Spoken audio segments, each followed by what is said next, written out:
Hello, Aquarius, Sun, Moon, Rising, and Venus signs. Kamusta kayo? Sana po nasa mabuti kayong kalagayan.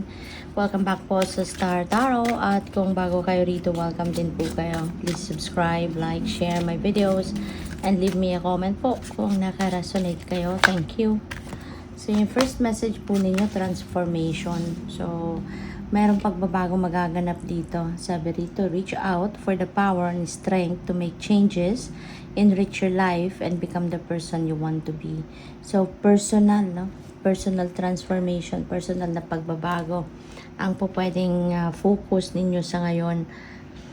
Baka you want to empower yourself, no? You want to develop your personality pa, siguro mga ganon.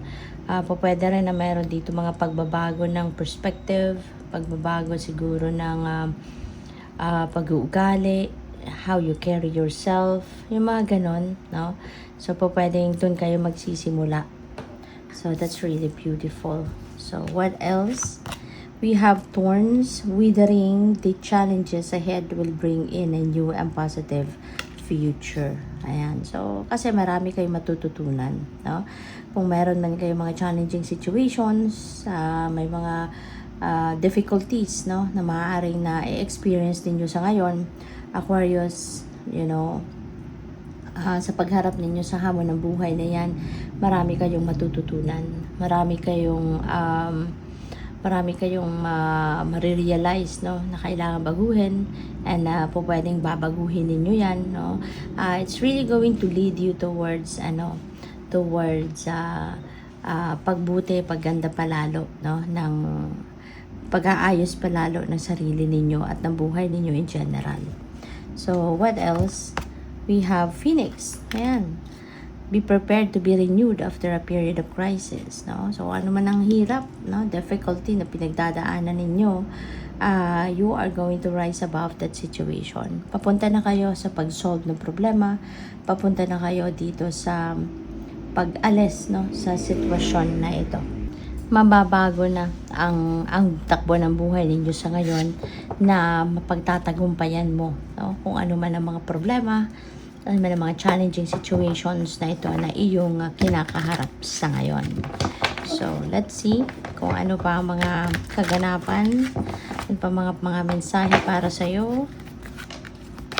We have firm foundation. Ayan. So, talagang on a personal level, no, ngayon yung ninyo, yung focus na pag-aayos, pagpapabuti, dito you are going to lay a solid foundation, sa inyong sa major areas of life ninyo, tulad na lamang ng pera, trabaho, karera, pamilya, relationships, no. Those are what you are going to focus on sa ngayon. Doon kayo yun ang aanuhin ninyo, yun yung aayusin ninyo na maging maging matibay ang pundasyon ninyo sa bagay na ito, so, or sa mga areas of life na ito. Ito yung magiging focus ninyo.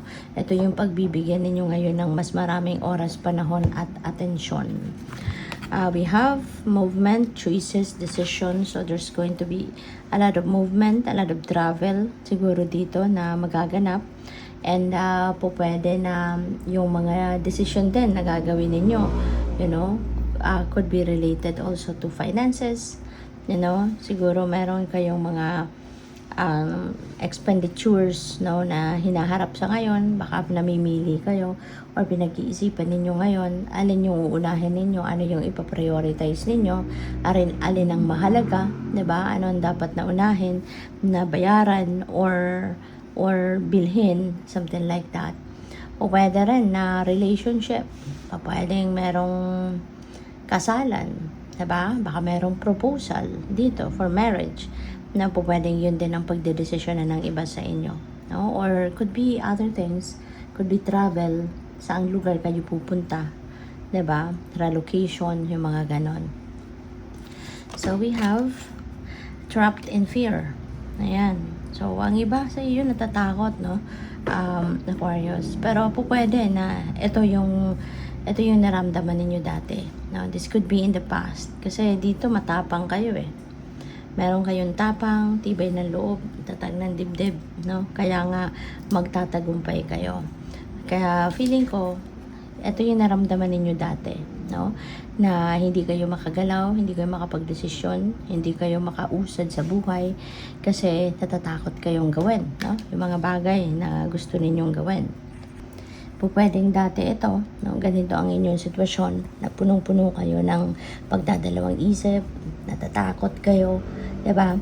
Kaya siguro kayo napunta sa sitwasyon na yung parang na-stuck kayo doon sa kung ano man ang challenging situation na maaaring pinagdaanan ninyo, na-stuck kayo doon for quite some time kasi nga dahil sa takot, no? Natakot kayong gawin ang paglaban, no, sa hamon ng buhay na ito. Pero nagbago ang lahat, diba? Kasi nga nothing is set yet in stone, or nothing is yet set in stone, diba? Kaya nagbabago at nagbabago ang lahat, katulad na lamang ng disposition ninyo sa buhay. Nagbago kayo, nagbago yung energy ninyo, nag-shift ang energy ninyo, kaya napunta kayo doon sa pagkakaroon ng lakas na loob, no, na harapin ang mga challenges sa buhay ninyo. At yun na nga, ngayon mapagtatagumpayan mo na, no?